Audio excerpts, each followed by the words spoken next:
हाँ, तो शौक में जैसे सबसे पहले तो ईरान और अमेरिका का वॉर शुरू हुआ तो इंडियन गवर्नमेंट ने सबसे पहले तो डिनाई कर दिया कि हमें इससे कोई फर्क नहीं पड़ रहा, पूरी दुनिया को जो हो रहा होगा हमारा सप्लाई। बाद में जब इलेक्शन चल रहा था तो गवर्नमेंट ने बोला कि हम इसे अपने जो भी सिटीजन्स है उनके लिए सरपास नहीं करेंगे, हमारे ऊपर प्रेशर आ रहा है, चूँकि इंटरनेशनल क्रूड ऑयल का रेट बढ़ गया है, तो हम ऐसा करते हैं कि कंपनियों को भी लॉस ना हो जो ऑयल डिस्ट्रीब्यूशन में है, तो हम एक्साइज़ ड्यूटी का रेट कट करेंगे। और ये बोल के उन्होंने मई में जब क्रूड ऑयल का प्राइस लगभग 120-125 रुपए पर बैरल चल रहा था, तो 10 रुपए पर लीटर डीज़ल पे और 10 रुपए पर लीटर पेट्रोल पे, दोनों पे ही ऑयल कट किया।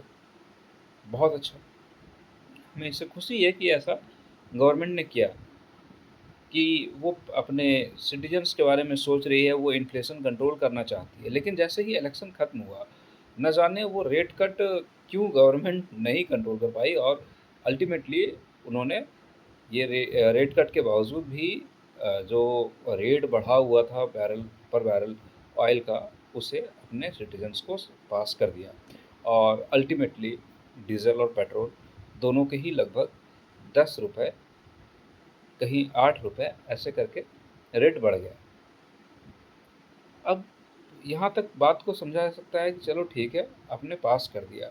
2 चीज़ें हो सकती है, पहली चीज़ तो ये हो सकती है कि भाई आपने जो रेट कट दिया था, एक्साइज़ ड्यूटी का रेट कट दिया था, उससे आप पर बैरल जो रेट है ऑयल का एक्चुअली उसको कट आउट करके न्यूट्रल नहीं कर पा रहे थे, इसलिए कुछ आपने अपनी एक्साइज़ ड्यूटी में कट की और कुछ सिटीजन्स को पास कर दिया।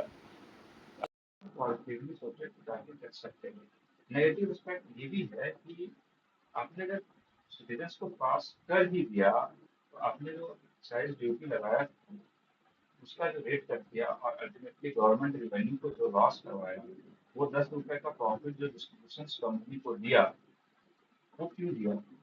ताकि आप डिस्ट्रीब्यूशन कंपनी से इलेक्टोरल बॉन्ड ले सकें। नेक्स्ट मूव आप देखिए थोड़ा सा और है नहीं होती यहाँ पे, तो 2 एस्पेक्ट है। आपको मैं डायरेक्ट एस्पेक्ट दिखाता हूँ। डायरेक्ट एस्पेक्ट अभी ये है कि अभी ऑयल प्राइसेस काफ़ी गिर गई है, लगभग 30%। देखें तो ऑयल प्राइस अभी जो है वो 80-85 रुपए पर बैरल, सॉरी 80-85 डॉलर पर बैरल ऑयल का रेट चल रहा है, क्रूड ऑयल का।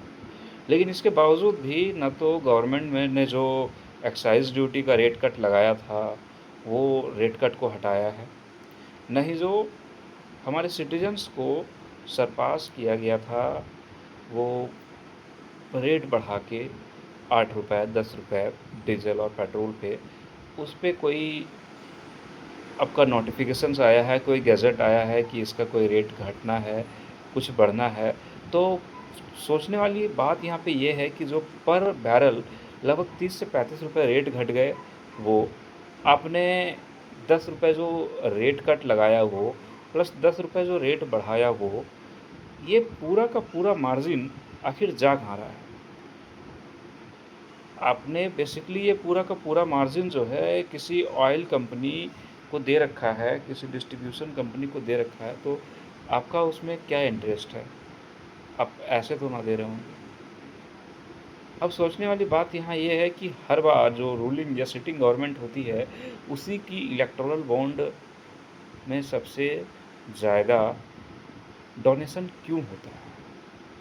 क्या ये सब वजह है? क्या हम सिटीजन्स को ये जो रेट बढ़ा हुआ है वो हमें रेट बढ़ने के बाद जब कम हुआ तो सरपास कर हमारी भी जो लोकल रिटेलर ऑयल सप्लायर हैं उनके पास जब हम ऑयल खरीदने जा रहे हैं तो वहाँ पे भी हमें रेट कट का इफ़ेक्ट देखना चाहिए। अगर देखना चाहिए तो हमें गवर्नमेंट से डिमांड करना होगा कि या तो आप हमारे पैसों से जो इतनी कोई कंपनी को कमाने की ज़रूरत है उतना आप कमाने दो, लेकिन उसके बाद उसका कोई सही यूज़ करो, ना कि आप हमसे पैसा वसूलो। बस ये एक मोनोपोली बना के आप पैसा वसूलने का काम कर रहे हैं और कुछ नहीं। चूँकि हर आदमी अपने पास ऑयल फ़िल्टर नहीं कर सकता। तो बेसिकली आपके पास ऑयल फ़िल्टर करने की एक मोनोपोली है, जिसे गवर्नमेंट सपोर्ट कर रही है, और आप उस पैसे को ब्लैक से वाइट करोगे, वाइट से ब्लैक करोगे। क्या करोगे भगवान जाने, लेकिन कुछ तो कर रहे हो। चलो भाई, देखो इस तमाशे को भी।